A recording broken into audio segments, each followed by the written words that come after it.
Welcome back, everybody. This is Guys Head Magic. I am your host, Dave. Today I'm going to be taking you through a deck tech of one of the brand new Aftermath legendary creatures. Just as a little bit of a disclaimer for the purposes of this video, I do typically make all of these deck techs at around the $300 to $350 range. I found that for myself, that's generally the power level that I like to play at. And then also, I feel like this is really where you get to see the decks kind of fully come to fruition and really have their own independent styles. So with that being said, today we're going to be taking a look at Sigarda, Font of Blessings. She is 2, a green and a white for a legendary creature angel. She's got flying. She says other permanents you control have hexproof. You may look at the top card of your library at any time, and you may cast angel spells and human spells from the top of your library. She's also a 4/4 to round all that off. With that being said, Sigarda, for the most part, is really just going to come down as a value engine. Only costing 4 mana herself is really important and allows her to get out relatively early on. She's got really decent stats with 4 power and 4 toughness, plus that flying, and she's going to do a wonderful job of not only being able to help protect our board, but also really be able to use that card advantage with hopefully casting spells from the top of our library. With that being said, this is primarily going to be an angel focused deck, but we do have plenty of humans in here as well to help us out with those synergies. Speaking about those humans, let's go ahead and dive in with some of our smaller utility creatures. The first card that I want to talk about is Avacyn's Pilgrim. This is a single green mana for a creature human monk. It's a 1/1 that you can tap to add a white mana to your mana pool. So we are going to be fitting in a mana dork in this list. This is actually just going to be the only one that's going to be helping us out there. I wanted to try and, for the most part, keep this deck on theme with humans or with angels, and Avacyn's Pilgrim does a great job coming in as a human. Mother of Runes is going to be included in this list as a single white mana for a creature human cleric. It's a 1/1 that you can tap to have target creature you control gain protection from the color of your choice until end of turn. A wonderful little flex piece. This is great for a turn 1 drop. It's going to help to protect your things, adding on top of that hexproof that your commander is going to give. So this card potentially giving Sigarda protection from a color. Really nice, going to help to make sure that it sticks around for much longer. We are also going to be throwing in both Soul Warden and Soul's Attendant. These are both 1 mana, 1/1 human clerics, and they say whenever another creature enters the battlefield, you gain 1 life, or you may gain 1 life from the Soul's Attendant, but for the most part, you're just going to be gaining a ton of life with these cards. Now, I know that these are humans, not necessarily angels, and they're not really helping us to kill our opponents, but angels do have a kind of sub-theme about caring about life, so Soul Warden and Soul's Attendant are going to do a great job to synergize with those cards. Plus, over the course of the game, they'll just naturally pad your life total. As far as some of the other humans in this list, we've got a couple here that are going to just generally help us out with different aspects of the deck. The first one here is going to be Bishop of Wings. This is 2 white mana for a creature human cleric. It's a 1/4 and says whenever an angel enters the battlefield under your control, you gain 4 life. It also says whenever an angel you control dies, you create a 1/1 white spirit creature token with flying. So once again, a kind of a sub-life theme package there. And then also being able to hopefully make some additional tokens in the case that some of your angels die. We have Cathar Commando. This is 1 and a white for a creature human soldier. It's a 3/1 with flash. You can pay a 1 mana to sacrifice it and destroy target artifact or enchantment. I love the flexibility of your removal being on a creature here.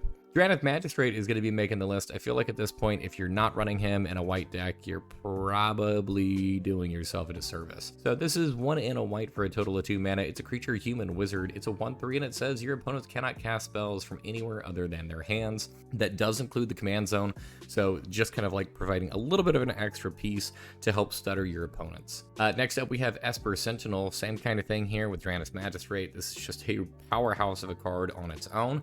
Turns out Esper Sentinel, despite the fact that it doesn't really look like it, is actually a human soldier. So for 1 white mana, you get an artifact creature human soldier. It's a 1/1. It says whenever an opponent casts their first non-creature spell each turn, draw a card unless that player pays X, where X is Esper Sentinel's power. Just a nice little tax effect. Hopefully they'll put a couple extra cards in your hand. Knight of the White Orchid is 2 white mana for a creature human knight. It is a 2/2 with first strike and says whenever it enters the battlefield, if an opponent controls more lands than you may search your library for a plains card, put it on the battlefield, and then shuffle. We're going to be throwing in Loran of the Third Path. This is 2 and a white for a total of 3 mana. This is a legendary creature human artificer. It's a 2/1 with vigilance, and it says whenever it enters the battlefield, destroy up to 1 target artifact or enchantment. You can also tap it, and you and target opponent each draw a card. Lunarch Veteran is a single white mana for a creature human cleric. It's a 1/1, says whenever another creature enters the battlefield under your control, you gain 1 life. This thing also has a disturb ability. So that means that you could pay 1 and a white and cast it from your graveyard transformed. If you do that, it comes back as Luminous Phantom, which is a spirit cleric. It's a 1/1 with flying and says whenever another creature you control leaves the battlefield, you gain 1 life. And then, of course, if it would be put into a graveyard from anywhere, exile it instead. Lastly, a little bit of a powerhouse human included in this list. We have Serra Ascendant. For a single white mana, you get a 1/1 creature human monk.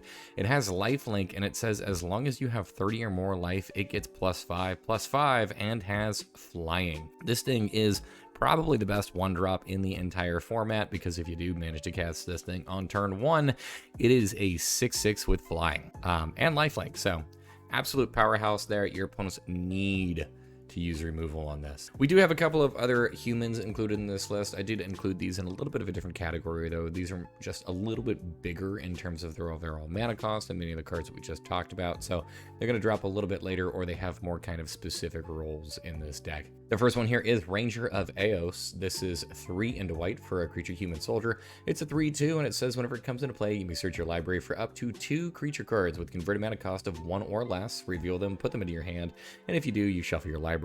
We do have a couple of pretty solid 1-drops included in this list, and being able to rip a Ranger of Eos from the top of your deck with Sigarda is really powerful. We're going to be throwing in a Summerwald Sage. This is 2 and a green for a creature human druid. It is a 0/1 that you can tap to add 3 mana of any one color. Spend this mana only to cast creature spells. I did want to throw this card in this list because, well, angels can be kind of expensive, and having a mana dork that can tap for 3 mana is really powerful. We're going to be throwing in Thalia, Guardian of Thraben. This is 1 and a white for a legendary creature human soldier. It's a 2/1 with first strike, and it says non-creature spells cost 1 more to cast. Now, super important, that does affect you. However, this list is running about 40 creatures. So for the most part, Thalia is not going to be affecting you. Of course, we're going to be running the bigger version of this card as well, which is Thalia Heretic Cathar.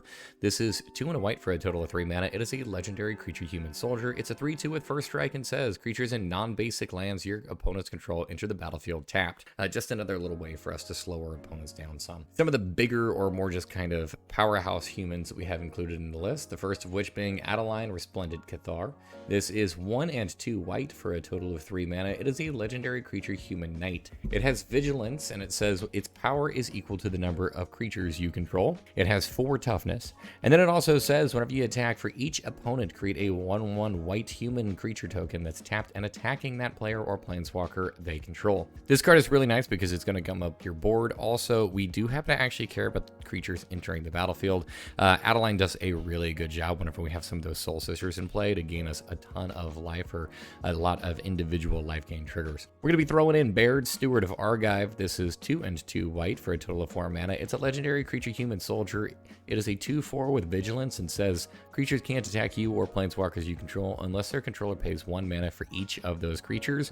Just another little bit of a defensive barrier to help make sure that our life total stays up. We have Bastion Protector. This is 2 and a white for a creature human soldier. It's a 3/3 and says commander creatures you control get +2/+2 and have indestructible. Sigarda is going to help to protect our deck, and Bastion Protector is going to make sure to protect Sigarda. So I love the synergies there. We're also going to be throwing in Mangara the Diplomat. This is 3 and a white for a legendary creature human cleric. It's a 2/4 with lifelink and says whenever an opponent attacks with creatures, if 2 or more of those creatures are attacking you and or a planeswalker you control, draw a card. It also says whenever an opponent casts their second spell each turn, draw a card. Nice little card draw engine on Mangara. Our last human that we're going to be throwing in this list is Audric Lunarch Marshal. This is 3 and a white for a legendary creature human soldier. It's a 3/3 and says at the beginning of each combat, creatures you control gain first strike until end of turn if a creature you control has first strike. The same is true for flying, death touch, double strike, haste, hexproof, indestructible, lifelink, menace, reach, scold, trample, and vigilance. That's a lot of different keywords that Audric can spread out amongst the team. This is also really nice because if your commander's in play, she gives hexproof to all of your other things, which means Audric will give hexproof back to Sigarda, at least during the combat step. Really nice there. This is also probably going to give all of your humans flying, considering, well, half of your creatures have flying. Speaking about the half of the creatures that have flying, let's go ahead and jump over to them. Let's talk about some of the angels in this list. The first one here is Inspiring Overseer. This is 2 and a white for a total of 3 mana. It is a creature angel cleric. It's a 2/1 with flying, and it says whenever it enters the battlefield, you gain 1 life and you draw a card. Just a nice little angel there, nice and cheap, and she cantrips. We also have Sigarda, Font of Hope. This is 1 and a white for a total of 2 mana. It's a legendary creature angel. It's a 2/2 with flying and vigilance, and says each other angel you control enters the battlefield with an additional +1/+1 counter on it for each angel you already control. It also says that you can tap to add a white mana, spend this mana only to cast an angel spell. So as far as this card goes, it is pretty cheap, very low to the ground, and it's actually going to also make sure that, well, a lot of our deck comes out much bigger than what it should. We have Righteous Valkyrie, which is 2 and a white for a total of 3 mana. It is a creature angel cleric. It's a 2/4 with flying, and it says whenever another angel or cleric enters the battlefield under your control, you gain life equal to that creature's toughness. As long as you have at least 7 life more than your starting life total, creatures you control get +2/+2. So wonderful pump effect to just make sure that our creatures are even bigger. Shalai, Voice of Plenty, is 3 and a white for a legendary creature angel. It's a 3/4 with flying, and says you, planeswalkers you control, and other creatures you control have hexproof. It also has you can pay 4 and 2 green for a total of 6 mana to put a +1/+1 counter on each creature you control. I know that the double hexproof thing there is a little bit redundant. However, this does give hexproof back to your commander, essentially just meaning that your entire board state is going to have hexproof, which is just a huge pain in the butt for your opponents to deal with. Spot removal is really just not going to work. Speaking about creatures with hexproof, we're going to be throwing in the OG Sigarda. We have Sigarda, Host of Herons. This is 2, a green, and 2 white for a total of 5 mana. It is a legendary creature angel. It's a 5/5 with flying and hexproof, and it says spells and abilities your opponents control cannot cause you to sacrifice permanents. So just another layer of protection there. We have Steel Seraph in this list. It is 6 generic mana for an artifact creature angel. It is a 5/4 with flying, and says at the beginning of combat on your turn, target creature you control gains your choice of flying, vigilance, or lifelink until end of turn. This card also has prototype, which means that you can cast it for 1 and 2 white, and if you do, it enters the battlefield as a 3/3 with those same abilities instead. Sunblast Angel is 4 and 2 white for a total of 6 mana. This is a creature angel. It is a 4/5 with flying, and says whenever it enters the battlefield, destroy all tapped creatures. Just go ahead and make sure that you use this whenever you don't have many creatures tapped down. You can use this to punish your opponents that are attacking maybe a little bit too much. Additional ways for us to mess with our opponents. We're going to be throwing Linvala, Keeper of Silence, in this list. This is 2 and 2 white for a total of 4 mana. It's a legendary creature angel. It's a 3/4 with flying, and says activated abilities of creatures your opponents control can't be activated. So just kind of shut those down. Lyra Dawnbringer is 3 and 2 white for a total of 5 mana. It's a legendary creature angel. It's a 5/5 with flying, first strike, and lifelink. It also says other angels you control get +1/+1 and have lifelink. So another powerhouse of a card there, and then really going to be able to skyrocket your life total. Metropolis Reformer is 2 and a white for a creature angel cleric. It is a 2/3 with flying and vigilance. It says you have hexproof, and it also says whenever it's dealt damage, you gain that much life. Great little creature to just sit back and make sure that you're blocking with this thing. Platinum Angel is 7 generic mana for an artifact creature angel. It is a 4/4 with flying, and says you can't lose the game and your opponents can't win the game. Platinum Angel is a very powerful effect, and what makes this even better is that with your commander in play, it is a pain in the butt to remove. Your life total could potentially drop below 0, and you'll be just fine as if nothing happened. Enduring Angel is 2 and 3 white for a total of 5 mana. This is a creature angel. It's a 3/3 with flying and double strike. It says you have hexproof. It also says if your life total would be reduced to 0 or less, instead transform Enduring Angel and your life total becomes 3. Then if Enduring Angel didn't transform this way, you lose the game. Whenever it transforms, it becomes Angelic Enforcer. This is a creature angel. It's a star. It has flying, still says that you have hexproof. It says its power and toughness are each equal to your life total, and whenever it attacks, double your life total. We can gain a massive amount of life in this deck pretty quickly, so even in the case that this does flip and your life total becomes 3, I don't doubt that you'd be able to pretty quickly be able to get that total way higher. Probably the last small angel that we're going to talk about is Angel of Vitality. This is 2 and a white for a creature angel. It is a 2/2 with flying, and says if you would gain life, you gain that much life +1 instead. It also says it gets +2/+2 as long as you have 25 or more life. This is kind of the same thing that I mentioned earlier with the Sarah Ascendant.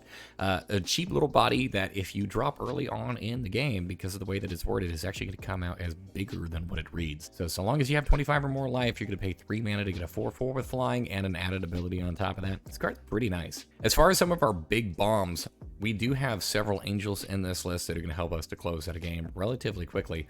The first one here is Angel of Serenity. This is 4 and 3 white for a total of 7 mana. This is a creature angel. It is a 5/6 with flying, and it says whenever Angel of Serenity enters the battlefield, you may exile up to 3 other target creatures from the battlefield and or creature cards from graveyards. It then says whenever it leaves the battlefield, return the exiled cards to their owner's hands. So go ahead and drop this, remove your opponent's blockers, and then swing in for lethal. Archangel of Tithes is 1 and 3 white for a creature angel. This is a 3/5 with flying. As long as Archangel of Tithes is untapped, creatures can't attack you or planeswalkers that you control unless their controller pays 1 mana for each of those creatures. It also says as long as Archangel of Tithes is attacking, creatures can't block unless their controller pays 1 for each of those creatures. Pads your life total and make sure that you get in for damage. I love this card. Battle Angels of Tyr is 2 and 2 white for a total of 4 mana. It is a creature angel knight. It's a 4/4 with flying and myriad. It says whenever it deals combat damage to a player, draw a card if the player has more cards in their hand than each other player. Then you create a treasure token if the player controls more lands than each other player. Then you gain 3 life if that player has more life than each other player. Essentially what we're going to be doing with this is just making sure that we're swinging in constantly. The myriad will help to spread the love a little bit. And then hopefully we are making sure that we are using all 3 of those abilities. Herald of War is 3 and 2 white for a creature angel. It's a 3/3 with flying, and it says whenever it attacks, put a +1/+1 counter on it. It also says the angel spells and human spells you cast cost 1 less to cast for each +1/+1 counter on Herald of War. I love how much this card synergizes with this deck. To really capitalize on the life gain in this deck, we do have Archangel of Thune. This is 3 and 2 white for a creature angel. It's a 3/4 with flying and lifelink, and it says whenever you gain life, put a +1/+1 counter on each creature you control. This card gets out of control pretty much the turn that it hits play, so your opponents are going to have to kill this thing on site, or your angels and humans are just going to be way too big to deal with. And of course, we couldn't just pass over them. We are going to be playing an angel deck, so we are going to be throwing in the sisters. Gisela, the Broken Blade, which is 2 and 2 white for a total of 4 mana. It's a legendary creature, Angel Horror. It's a 4/3 with flying, first strike, and lifelink. It says, at the beginning of your end step, if you both own and control Gisela, the Broken Blade, and a creature named Bruna, the Fading Light, exile them. Then meld them into Brazella, Voice of Nightmares. You probably could have guessed it, but we have her in this list as well. Bruna, the Fading Light, is 5 and 2 white, a total of 7 mana. This is a legendary creature, Angel Horror. It is a 5/7 with flying and vigilance. And it says whenever you cast Bruna the Fading Light, you may return target angel or human card from your graveyard to the battlefield. So this is just a nice little piece of recursion. Also is capable of grabbing Gisela in the case your opponents used some removal on it prior. Now, if you do happen to have both of these melded together, this is going to create Brazella, Voice of Nightmares, which is a legendary creature, Eldrazi Angel. It is a 9/10 with flying, first strike, vigilance, and lifelink, and says your opponents cannot cast spells with converted mana cost of 3 or less. Couple that in with the hexproof that our commander would be giving this card, and I don't really know how your opponents are going to deal with it outside of a board wipe. That's going to wrap us up for our creatures included in the list, though. There's absolutely a ton. We're really trying to capitalize on that card advantage that our commander provides. As far as some of the instants and sorceries go, the first 3 cards I'm going to talk about are all dedicated to making sure that you're hitting your land drops and potentially ramping out a little bit early. So the first one here is Farseek. This is 1 and a green for a sorcery. It says search your library for a plains, island, swamp, or mountain card. Put it on the battlefield tap, then shuffle your library. 3 visits is 1 and a green for a sorcery. It says search your library for a forest card, put the card onto the battlefield, and then shuffle your library. And Explosive Vegetation is 3 and a green for a sorcery that says search your library for up to 2 basic land cards, put them onto the battlefield tapped, then shuffle your library. The next couple of instants and sorceries I'm going to be talking about are all dedicated towards our removal package. Of course, we're going to be running both Path to Exile and Swords to Plowshares. Path to Exile is a single mana for an instant that says exile target creature. Its controller may search their library for a basic land card, put it on the battlefield, tap, then shuffle. And Swords of Plowshares is a single white mana for an instant that says exile target creature. Its controller gains life equal to its power. We also have Generous Gift in this list. This is 2 and a white for an instant. It says destroy target permanent. Its controller creates a 3/3 green elephant creature token, so capable of hitting anything, but they are going to get an elephant out of it. Doesn't matter really in the end because, well, your creatures almost entirely have flying, so sadly elephants don't have wings. We're also going to be throwing in Beast Within. This is 2 and a green for an instant. It says destroy target permanent. Its controller gets a 3/3 green beast creature token. Same kind of thing. We don't really care. We're destroying something that our opponents really love and giving them something that we don't really care about. We do have a single board wipe in this list, and I decided to have some fun with this one. It's not a very traditional board wipe, but seeing as how almost this entire list is, well, white creatures, we're going to be throwing in Mass Calcify. This is 5 and 2 white for a sorcery. It says destroy all non-white creatures. So this could very well end up leading to it being a board wipe that doesn't affect you at all. The next 2 cards we're going to talk about are going to help to protect our board state. Want to make sure that our creatures are sticking around. The first one here being Brave the Elements. It's a single white mana for an instant that says choose a color. White creatures you control gain protection from the chosen color until end of turn. Like I just mentioned, almost every creature in this list is a white creature, so this is pretty much just going to save everything. You can also use this to be able to push in for extra damage.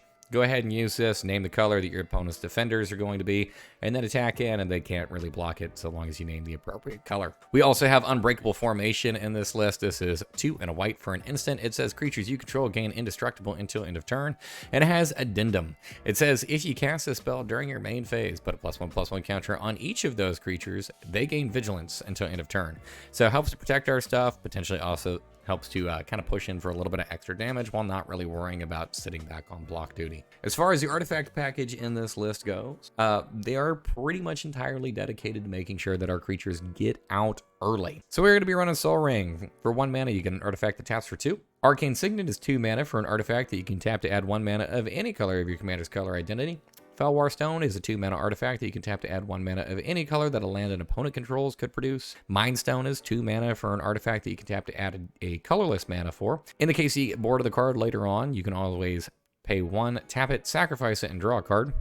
Selesnya Signet is 2 mana for an artifact that you can pay 1, tap to add both a green and a white to your mana pool. Talisman of Unity is 2 mana for an artifact that you can tap for a colorless, or you can tap it for either a green or a white, and it'll deal 1 damage to you. Commander Sphere is 3 mana for an artifact that you can tap to add 1 mana of any color in your commander's color identity, and then later on you can sacrifice it to draw a card. Herald's Horn is 3 mana for an artifact that says as it enters the battlefield, choose a creature type. Creature spells you cast of the chosen type cost 1 less to cast, and at the beginning of your upkeep, look at the top card of your library. If it's a creature card of the chosen type, you may reveal it and put it into your hand. Herald's Horn, you're probably going to want to name Angels. The majority of the deck is Angels. I know we're kind of split between 2 tribes. Lifecrafter's Bestiary is 3 mana for an artifact that says at the beginning of your upkeep, scry 1. It also says whenever you cast a creature spell, you may pay a green. If you do, draw a card. I really love this card in this list because it works so well with being able to help kind of like mitigate some of the top cards of our library. If we do happen to have a land on top, we can always scry it to the bottom and potentially rip another human or another angel from the top of our library with Sigarda. We have 2 enchantments in this list, the first of which being Elemental Bond. This is 2 and a green for an enchantment. It says whenever a creature with power 3 or greater enters the battlefield under your control, draw a card. Many of our angels do meet that clause, so this will help to make sure that we get added card draw. And then of course, Court of Grace, which is 2 and 2 white for an enchantment. It says whenever it enters the battlefield, you become the monarch. At the beginning of your upkeep, create a 1/1 white spirit creature token with flying, and if you're the monarch, you create a 4/4 white angel creature token with flying instead.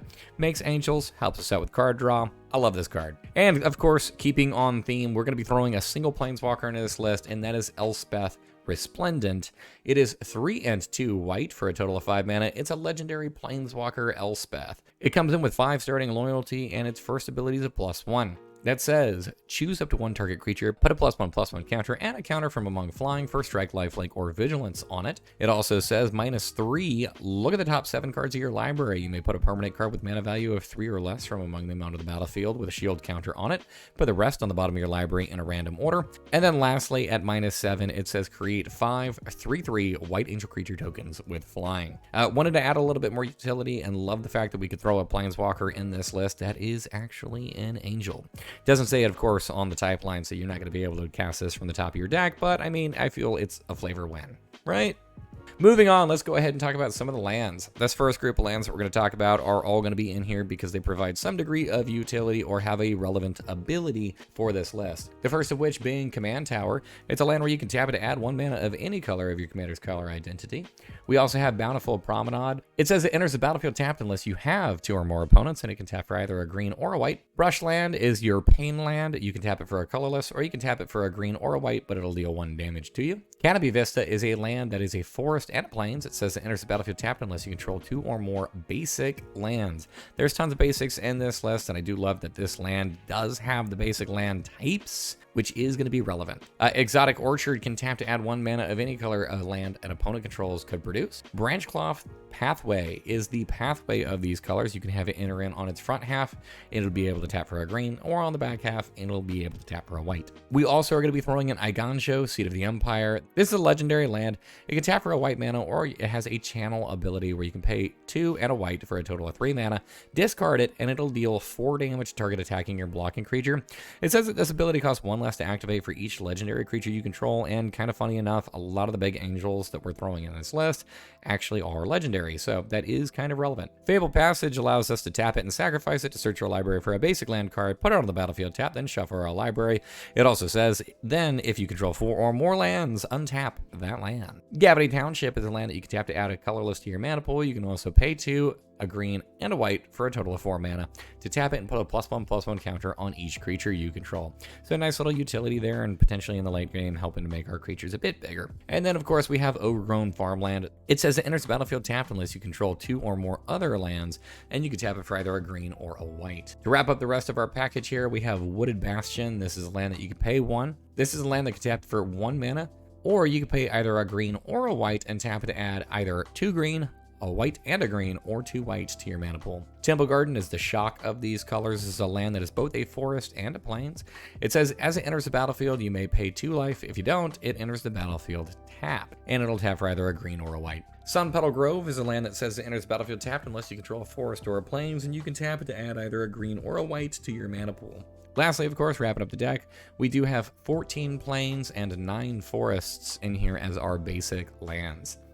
Now, all in all, this deck is going to be coming up to about $340 at the time of this recording, so it's right in that range of where I like to see these decks. I do think that this deck is actually quite a bit of fun.